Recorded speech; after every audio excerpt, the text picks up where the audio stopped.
ನಾನು ಪವಿತ್ರ ಭಾಗವತ್ ಮಿಸಸ್ ಭಾಗವತ್ ಚಾನೆಲ್ಗೆ ನಿಮ್ಮೆಲ್ಲರಿಗೂ ಪ್ರೀತಿಯ ಸ್ವಾಗತ.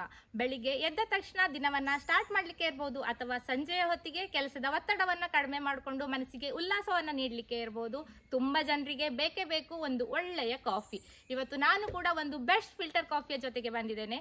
ಅಂತಿಂತ ಕಾಫಿ ಅಂತೂ ಖಂಡಿತ ಅಲ್ಲ, ಇದು ಬೆಂಗಳೂರಿನಲ್ಲಿ ಬೆಸ್ಟ್ ಫಿಲ್ಟರ್ ಕಾಫಿ ಅವಾರ್ಡ್ ಅನ್ನ ವಿನ್ ಆದಂತಹ ಮಾತಾಸ್ ಕಾಫಿಯ ಜೊತೆಗೆ ನಾನಿವತ್ತು ಬಂದಿದ್ದೇನೆ. And the award for the best filter coffee goes to Mathas Coffee, Jayanagar. Congratulations! ಇದನ್ನ ಯಾವ ರೀತಿಯಾಗಿ ಮನೆಯಲ್ಲೇ ಮಾಡಬೇಕು ಅಂತ ತೋರಿಸಿಕೊಡ್ಲಿಕ್ಕೆ ಮಾತಾಸ್ ಕಾಫಿಯ ಮಾಲೀಕರಾದಂತಹ ಶ್ರೀಯುತ ವಿಶ್ವನಾಥ ಅಡಿಗರ್ ಇವತ್ತು ನಮ್ಮ ಜೊತೆ ಇದ್ದಾರೆ. ಮನೆಯಲ್ಲಿಯೇ ಬೆಸ್ಟ್ ಫಿಲ್ಟರ್ ಕಾಫಿಯನ್ನ ಯಾವ ರೀತಿಯಾಗಿ ಮಾಡೋದಂತ ಅವರನ್ನ ಕೇಳಿ ತಿಳ್ಕೊಳ್ಳೋಣ. ಅವರನ್ನ ನಮ್ಮ ಚಾನಲ್ಗೆ ಸ್ವಾಗತವನ್ನ ಮಾಡ್ಕೊಳ್ತಾ ಇದ್ದೇನೆ. ನಮಸ್ಕಾರ ಅಡಿಗರೆ. ನಮಸ್ಕಾರ ಮೇಡಮ್, ತುಂಬ ಖುಷಿ ಆಯಿತು. ನಿಮ್ಮ ಚಾನಲನ್ನು ನಾವೆಲ್ಲರೂ ವೀಕ್ಷಿಸ್ತಾ ಇದ್ದೇವೆ. ಹಾಗೆಯೇ ಇವತ್ತು best filter coffin Bengaluru award ನಮಗೆ ಬೆಂಗಳೂರಲ್ಲಿ ಸಿಕ್ಕಿದೆ. ಸಿಕ್ಕಿದಂತಹ ನಮ್ಮನ್ನು ಇಲ್ಲಿವರೆಗೂ ಕರೆತಂದು ನಿಮ್ಮ ಚಾನಲಿಗೆ ಕರೆತಂದು ಎಲ್ಲ ನಿಮ್ಮ ಸಬ್ಸ್ಕ್ರೈಬರ್ಸಿಗೆ ನಮ್ಮ ಕಾಫಿಯನ್ನು ತೋರಿಸ್ತೀರಿ ಅಂತ ಹೇಳಿದರೆ ಭಾರಿ ಸಂತೋಷದ ವಿಚಾರ. ನಮ್ಮಿಂದ ಏನು ಸಹಕಾರ ಬೇಕೋ ಅದನ್ನು ನಾನು ಮಾಡಲಿಕ್ಕೆ ಇಷ್ಟಪಡ್ತೇನೆ. ನಿಮ್ಮ ಕಾಫಿ ಪೌಡ್ರ್ ಎಲ್ಲೆಲ್ಲ ಸಿಗ್ತದೆ, ಹಾಗೆ ಬೆಂಗಳೂರಲ್ಲಿ ನಿಮ್ಮ ನಾವು ಆ್ಯಕ್ಚುಲಿ ಮಾತಾಸ್ ಕಾಫಿಯನ್ನು 2009ರಲ್ಲಿ ನಾವು ಪ್ರಾರಂಭ ಮಾಡಿದ್ದು. ಬೆಂಗಳೂರಿನ ಅನೇಕ ಹೋಟೆಲ್ಗಳಲ್ಲಿ, ಅಂದರೆ 1000ಕ್ಕೂ ಹೆಚ್ಚಿನ ಹೋಟೆಲ್ಗಳಿಗೆ ನಮ್ಮ ಫಿಲ್ಟರ್ ಕಾಫಿಯನ್ನು ನಾವು ಸಪ್ಲೈ ಮಾಡ್ತಾ ಇದ್ದೇವೆ. ಹಾಗೆಯೇ ಬೆಂಗಳೂರಿನಲ್ಲಿ ಒಂದು 3 ಕಡೆ ನಮ್ಮ ಔಟ್ಲೆಟ್ ಇದೆ. ಜಯನಗರದಲ್ಲಿದೆ, ಸದಾಶಿವನಗರದಲ್ಲಿದೆ, ರಾಜಾಜಿನಗರದಲ್ಲಿದೆ. ಇಲ್ಲಿ ಎಲ್ಲ ನಮ್ಮ ಕಾಫಿಯೂ ಸಿಗ್ತದೆ. ಹಾಗೆ ಕಾಫಿಯಲ್ಲಿ ಒಂದು ಮೇಯ್ನ್ 2 ವೆರೈಟಿ ಇದೆ. ಅಂದರೆ ಪ್ಯೂರ್ ಕಾಫಿ, ಚಿಕೋರಿ ಮಿಕ್ಸ್ ಆಗದೇ ಇರುವಂಥದ್ದು, ಚಿಕೋರಿ ಮಿಕ್ಸ್ ಆಗಿರೋದು ಅಂತ. ಈ ಪ್ಯೂರ್ ಕಾಫಿಯನ್ನು ನಾವು ಜಯನಗರದ ಅಶೋಕ ಪಿಲ್ಲರ್ನಲ್ಲಿ ನಮ್ಮದೊಂದು ಔಟ್ಲೆಟ್ ಇದೆ, ಅಲ್ಲಿ ನಾವು ಎಲ್ಲರಿಗೂ ಕೊಡ್ತೇವೆ. ಎಲ್ಲ ಜನರು ಆ ಪ್ಯೂರ್ ಕಾಫಿಯನ್ನು ನೋಡಿ ಖುಷಿಪಟ್ಟಿದ್ದಾರೆ. ಹಾಗೆ ಬೆಸ್ಟ್ ಕಾಫಿನ್ ಬೆಂಗಳೂರು ಅವಾರ್ಡ್ ನಮಗೆ ಸಿಕ್ಕಿದ್ದು ಕೂಡ ಆ ಪ್ಯೂರ್ ಕಾಫಿಗೆ ನಮ್ಗೆ ಅವಾರ್ಡ್ ಸಿಕ್ಕಿರೋದು. ಅದು ಬೆಂಗಳೂರು ಹೋಟೆಲ್ ಅಸೋಸಿಯೇಷನ್ ಅವರು ಪ್ರತಿ 3 ವರ್ಷಕ್ಕೊಮ್ಮೆ ಫುಡ್ ಅವಾರ್ಡ್ ಫಂಕ್ಷನ್ ಅಂತ ಮಾಡ್ತಾರೆ. ಅದರಲ್ಲಿ ಬೆಸ್ಟ್ ಫಿಲ್ಟರ್ ಕಾಫಿನ್ ಬೆಂಗಳೂರು ಅನ್ನುವಂಥದ್ದನ್ನು ಮಾತಾಸ್ ಕಾಫಿಗೆ ನಮ್ಮ ಕಾಫಿಯ ರುಚಿ ನೋಡಿ ಕೊಟ್ಟಿದ್ದಾರೆ. ಅದಕ್ಕೆ ನಾನು ಕೃತಜ್ಞನಾಗಿದ್ದೇನೆ. ಹಾಗೆ ಎಲ್ಲ ಹೋಟೆಲಲ್ಲಿಯೂ ನಮ್ಮ ಬೆಂಗಳೂರಿನಲ್ಲಿ ನಮ್ಮ ಕಾಫಿ ಮನೆ ಮಾತಾಗಿದೆ. ಅನೇಕ ಬೆಂಗಳೂರು ಬಿಟ್ಟು ಕೂಡ ಶಿವಮೊಗ್ಗ, ತರೀಕೆರೆ, ದಾವಣಗೆರೆ ಈ ರೀತಿಯಲ್ಲಿ ಬೇರೆ ಬೇರೆ ಕಡೆಯಲ್ಲಿ ನಮ್ಮ ಬೇರೆ ಬೇರೆ ಸ್ಟೋರಲ್ಲಿಯೂ ನಮ್ಮ ಕಾಫಿ ಸಿಗ್ತಾ ಇದೆ. ಹಾಗೆ ದಕ್ಷಿಣ ಕನ್ನಡಕ್ಕೂ ಕೆಲವು ಹೋಟೆಲ್ಗಳಿಗೆ ನಮ್ಮ ಕಾಫಿ ಬಂದಿದೆ. ಇನ್ನು ಅಮೆಝಾನ್, ಬ್ಲಿಂಕಿಟ್ಟಲ್ಲೂ ಸಿಗುತ್ತೆ. ಓಕೆ, ಯಾರಾದರೂ ಆರ್ಡರ್ ಮಾಡಬೇಕಂದ್ರೆ ಅಮೆಝಾನಲ್ಲಿ ಮಾಡ್ಬೋದು. ಅಮೆಝಾನ್, ಬ್ಲಿಂಕಿಟ್ಟಲ್ಲೆಲ್ಲ ಮಾಡ್ಬೋದು. ಬ್ಲಿಂಕಿಟ್ಟಲ್ಲಿ ಕೇವಲ 9 ನಿಮಿಷದಲ್ಲಿ ಅವರಿಗೆ ಮನೆಗೆ ಡೆಲಿವರಿ ಆಗುತ್ತೆ. ಹಾಗೆ ನಮ್ಮ ಒಂದು ನಂಬರು ಕೂಡ ಇದೆ. ಆ ನಂಬರನ್ನು ನೀವು ಆಮೇಲೆ ಅಲ್ಲಿ ಡಿಸ್ಪ್ಲೇ ಮಾಡ್ಬೋದು. ಆ ನಂಬರಿಗೆ ಕಾಲ್ ಮಾಡಿದರೂ ಕೂಡ ಅಲ್ಲಿ ಆರ್ಡರ್ನ ಪ್ಲೇಸ್ಮೆಂಟ್ ಮಾಡಿಕೊಂಡು ಒಂದು 3 ಡೇಸಲ್ಲಿ ಅವರು ಎಲ್ಲಿ ಬೇಕಾದ್ರೂ ಅಂದರೆ ಇಂಡಿಯಾದಲ್ಲೇ ಎಲ್ಲಿ ಬೇಕಾದರೂ ತಲುಪಿಸ್ತಾರೆ. ಆ ವ್ಯವಸ್ಥೆ ಇದೆ. Once again congratulation. ಹಾಗಾದ್ರೆ ನಮ್ಗೆ ಇವತ್ತು ಬೆಸ್ಟ್ ಕಾಫಿಯನ್ನು ಯಾವ ರೀತಿಯಾಗಿ ಮಾಡೋದು ಅಂತ ಒಂದು ತೋರಿಸ್ಕೊಟ್ಟಿದ್ರೆ ಎಲ್ಲರೂ ಕೂಡ ಈ ಮಾತಾಸ್ ಕಾಫಿಯನ್ನ ತರಿಸ್ಕೊಂಡು, ಪೌಡ್ರನ್ನ ತರಿಸ್ಕೊಂಡು ನಂತರ ಒಂದು ಬೆಸ್ಟ್ ಕಾಫಿಯನ್ನು ಅವರು ಮನೆಯಲ್ಲಿಯೇ ಮಾಡ್ಕೊಂಡು ಕುಡಿಬಹುದು ಅನ್ಸುತ್ತೆ. ಏನಂತ ಹೇಳಿದ್ರೆ ಇವಾಗ ಎಲ್ಲರಿಗೂ ಕೂಡ ಕಾಫಿ ಯಾವ್ದಾವುದೋ ಪೌಡರ್ನ ತರ್ತಾರೆ. ಅದನ್ನು ಮಾಡುವ ವಿಧಾನ ಯಾರಿಗೂ ಕೂಡ ಗೊತ್ತಿರೋದಿಲ್ಲ. ಈ ಮನೆಯಲ್ಲಿ ಪ್ರಥಮವಾಗಿ ಡಿಕಾಕ್ಷನ್ ರೆಡಿ ಮಾಡ್ಕೊಳ್ಳೋದು. ಆ ಡಿಕಾಕ್ಷನ್ ರೆಡಿ ಮಾಡ್ಕೊಳ್ಳುವಾಗ ನೀರನ್ನು ಹೆಚ್ಚು ಹಾಕೋದು, ಕಾಫಿ ಪೌಡರ್ ಕಡಿಮೆ ಮಾಡ್ಕೊಳ್ಳೋದು, ಏನೆಲ್ಲ ಮಾಡಿ ಆ ಕಾಫಿಯ ಕ್ವಾಲಿಟಿಯನ್ನು ಕೆಡ್ಸ್ಕೊಂಡ್ಬಿಡ್ತಾರೆ. ಮತ್ತು ಕಾಫಿಯಲ್ಲಿಯೂ ಕೂಡ ಚಿಕೋರಿ ಮಿಕ್ಸಿಂಗ್ ಕಾಫಿ ಇರುತ್ತೆ. ಆ ಚಿಕೋರಿ ಮಿಕ್ಸಿಂಗ್ ಕಾಫಿಯಲ್ಲಿ ಯಾವ ರೀತಿ ಬ್ಲೆಂಡ್ ಮಾಡ್ತೀವಿ ಅಂತ ಹೇಳೋದು ಇಂಪಾರ್ಟೆಂಟ್ ಆಗುತ್ತೆ. ನಮ್ಮಲ್ಲಿ ಎಲ್ಲ ಹೋಟೆಲ್ಗಳಲ್ಲಿಯೂ ಬೆಂಗಳೂರಿನಲ್ಲಿ ಒಂದು ಮನೆ ಮಾತಾಗಿರುವಂತಹ ಕಾಫಿ ಇದು.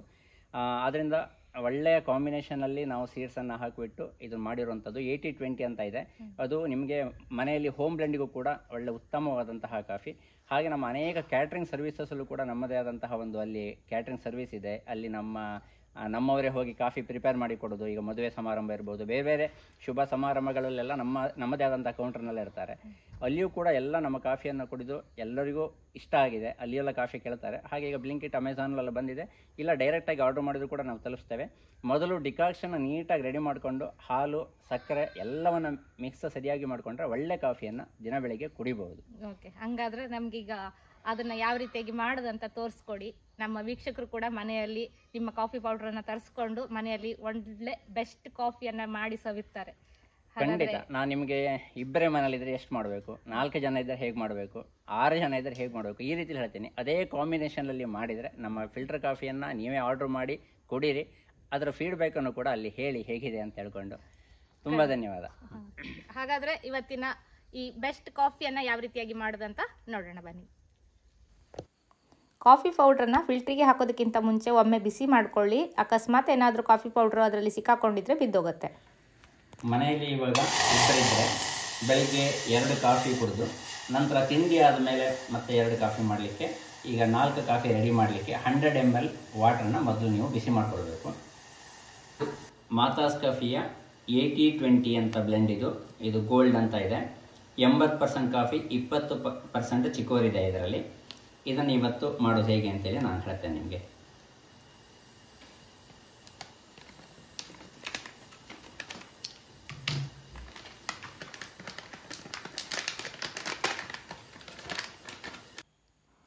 ಮೊದಲಿಗೆ 4 ಟೇಬಲ್ ಸ್ಪೂನ್ ಆಗುವಷ್ಟು ಮಾತಾಸ್ ಕಾಫಿ ಪೌಡ್ರನ್ನು ಫಿಲ್ಟರಲ್ಲಿ ಹಾಕ್ಕೊಳ್ತಾ ಇದ್ದೇವೆ. 1 ಕಪ್ ಕಾಫಿಯನ್ನು ಮಾಡಲಿಕ್ಕೆ 1 ಟೇಬಲ್ ಸ್ಪೂನ್ ಅಳತೆಯಲ್ಲಿ ಹಾಕ್ಕೊಳ್ತಾ ಇದ್ದೇವೆ.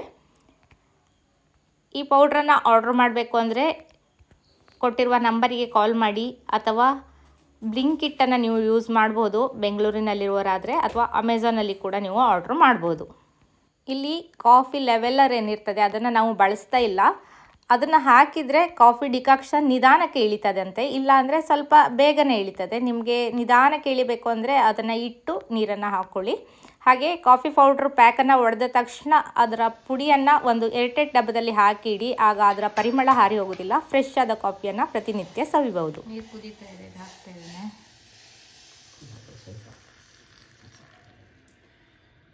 ಇದರಲ್ಲಿ 100 ml ನೀರನ್ನು ಕಾಯಿಸಿದ್ದಾರೆ. ಅದರಲ್ಲಿ ಒಂದು 50 ml ಮೊದಲು ನಾವು ಇದಕ್ಕೆ ಹಾಕಿದ್ದೇವೆ.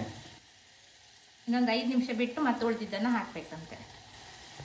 ನಿಮಗೆ ಈ ಡಿಕಾಕ್ಷನನ್ನು ರೆಡಿ ಮಾಡುವಾಗ ನೀವು ಈಗ 100 ml ಫಸ್ಟ್ ನೀವು ನೀರನ್ನು ಕಾಯಿಸ್ತಾ ಇದ್ದೀರಾ. ಆ 100 ml ಅಲ್ಲಿ ಫಸ್ಟ್ ಒಂದು 50 ml ನೀರು ಹಾಕಿ, ಅದು ಡಿಕಾಕ್ಷನ್ ಕಂಪ್ಲೀಟ್ ಕೆಳಗಡೆ ಬಂದ ಮೇಲೆ ಮತ್ತೆ 50 ml ಬಿಸಿ ಮಾಡಿಬಿಟ್ಟು ಮತ್ತೆ ಅದಕ್ಕೆ ಹಾಕಬೇಕಾಗ್ತದೆ. 2ನೇ ರೌಂಡ್ ನೀರು.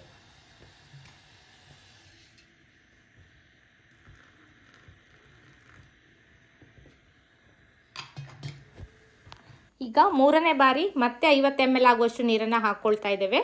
ಮೊದಲಿಗೆ ನಾವು ನೀರನ್ನು ಹಾಕಿದಾಗ ಚಿಕೋರಿ ಎಲ್ಲ ಕೆಳಗಡೆ ಇಳಿದು ಬರ್ತದಂತೆ. ನೆಕ್ಸ್ಟ್ 2 ಸಲ ಹಾಕಿದಾಗ ಕಾಫಿ ಏನೋ ಅಂಶ ಇದೆ ಅದು ಇಳಿತದಂತೆ. ಹಾಗಾಗಿ 3 ಬಾರಿ ಹಾಕಿ ತೆಗೆದಾಗ ಸ್ಟ್ರಾಂಗ್ ಆದ ಕಾಫಿ ಡಿಕಾಕ್ಷನ್ ರೆಡಿ ಆಗ್ತದೆ. ಈಗ 2 ಲೋಟ ಕಾಫಿಗೆ ಆಗುವಷ್ಟು ಹಾಲನ್ನು ಕಾಯಲಿಕ್ಕೆ ಇಟ್ಟು, ಹಾಲು ಚೆನ್ನಾಗಿ ಕುದಿ ಬರ್ತಾ ಇದೆ ಅನ್ನುವಾಗ ಈ ರೀತಿ ಎತ್ತಿ ಹೊಯ್ತಾ ಇದ್ದೇವೆ. ಚೆನ್ನಾಗಿ ಈ ರೀತಿ ನೊರೆ ನೊರೆ ಆಗುವ ಹಾಗೆ ಈ ರೀತಿ ಮೇಲೆ ಕೆಳಗೆ ಎತ್ತಿ ಹುಯ್ಬೇಕು.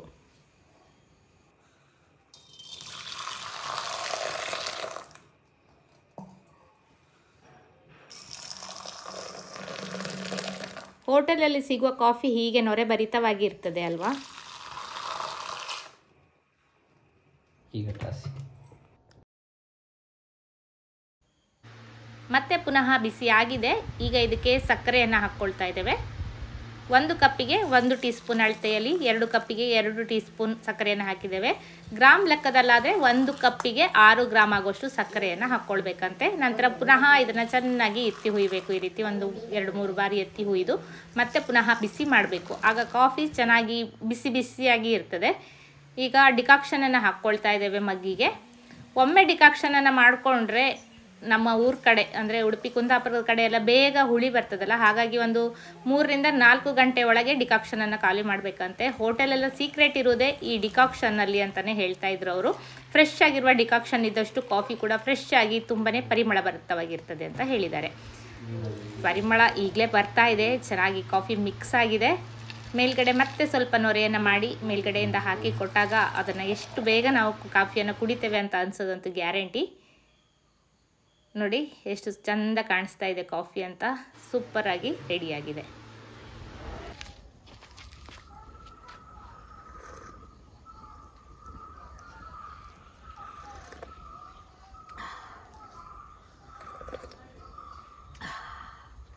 ಕಾಫಿ ಅಂತೂ ತುಂಬ ಅರೋಮ್ಯಾಟಿಕ್ ಆಗಿದೆ. ರುಚಿ ಅಂತೂ ಸೂಪರ್. ನನಗಂತೂ ತುಂಬ ಅಂದರೆ ತುಂಬಾ ಇಷ್ಟ ಆಗಿದೆ. ಹಾಗೆ ನೀವು ಕೂಡ ಮನೆಯಲ್ಲಿ ಈ ಕಾಫಿಯನ್ನ ಮಾಡಬೇಕು ಅಂದ್ರೆ ನೆನಪಿದೆಯಲ್ವಾ, ಮಾತಾಸ್ ಫಿಲ್ಟರ್ ಕಾಫಿ ಪೌಡರನ್ನ ಇವತ್ತೇ ಆರ್ಡರ್ ಮಾಡಿ. ಹಾಗೆ ಈ ವಿಡಿಯೋವನ್ನ ನೋಡಿ ನೀವೇನಾದ್ರೂ ನಾನು ಕೊಟ್ಟಿರುವ ನಂಬರಿಗೆ ಕಾಲ್ ಮಾಡಿದ್ರೆ ನಿಮ್ಗೆ 5% ಡಿಸ್ಕೌಂಟ್ ಕೂಡ ಸಿಗ್ತಾ ಇದೆ. ಹಾಗಾದ್ರೆ ತಡ ಮಾಡದೆ ಈಗಲೇ ಆರ್ಡರ್ ಮಾಡ್ತೀರಲ್ವಾ? ಇವತ್ತಿನ ಈ ವಿಡಿಯೋ ಇಷ್ಟ ಆಗಿದ್ರೆ ಖಂಡಿತ ಒಂದು ಲೈಕ್ ಮಾಡಿ, ಶೇರ್ ಮಾಡಿ, ಅನಿಸಿಕೆಯನ್ನ ಕಮೆಂಟ್ ಅಲ್ಲಿ ತಿಳಿಸಿ. ಹಾಗೆ ಚಾನಲ್ ಅನ್ನ ಸಬ್ಸ್ಕ್ರೈಬ್ ಮಾಡ್ಕೊಂಡು ಸಪೋರ್ಟ್ ಮಾಡಿ ಅಂತ ಕೇಳ್ಕೊಳ್ತೇನೆ. ಮತ್ತಷ್ಟು ರೆಸಿಪಿಗಳೊಂದಿಗೆ ಬರ್ತೇನೆ, ಮತ್ತೊಂದು ವಿಡಿಯೋದಲ್ಲಿ ಸಿಗ್ತೇನೆ. ಅಲ್ಲಿವರೆಗೂ ನಮಸ್ಕಾರ.